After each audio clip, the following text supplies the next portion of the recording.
Union public service commission ने civil services 2021 के नतायज जारी कर दिए हैं, जिनमें 685 उम्मीदवारों को क्वालिफाई करार देते हुए उनका इंतखाब हुआ है।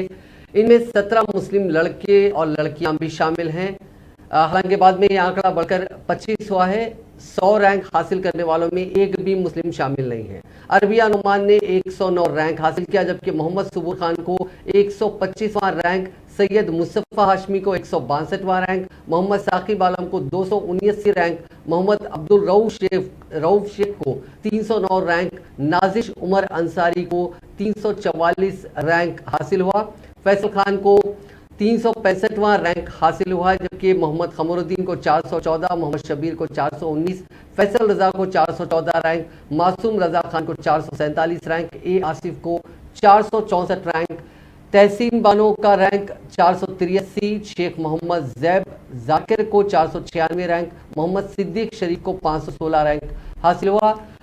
अगर हम मजमूई तौर पर देखें तो सिविल सर्विसेज के नताइज में सिर्फ 25 मुस्लिम उम्मीदवारों ने कामयाबी दर्ज की है। अफसोसनाक ये है कि कोई भी मुस्लिम उम्मीदवार टॉप 100 कामयाब उम्मीदवारों में शामिल नहीं है। सिविल सर्विसेज 2021 के इम्तिहानात में मुस्लिम उम्मीदवारों की कारकर्दगी अगर पिछले 10 सालों में उनके नताइज से मवाजना किया जाए तो इस साल के नतीजे सबसे खराब हैं।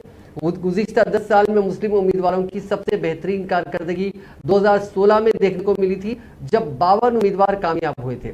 2017 में 50 उम्मीदवार कामयाब हुए थे और फिर 2018 में 27, 2019 में 42 और 2020 में 31 उम्मीदवार मुंतखब हुए थे। लेकिन 2021 में मुस्लिम उम्मीदवारों के रिजल्ट इंतहाई अफसोसनाक करार दिए जा सकते हैं।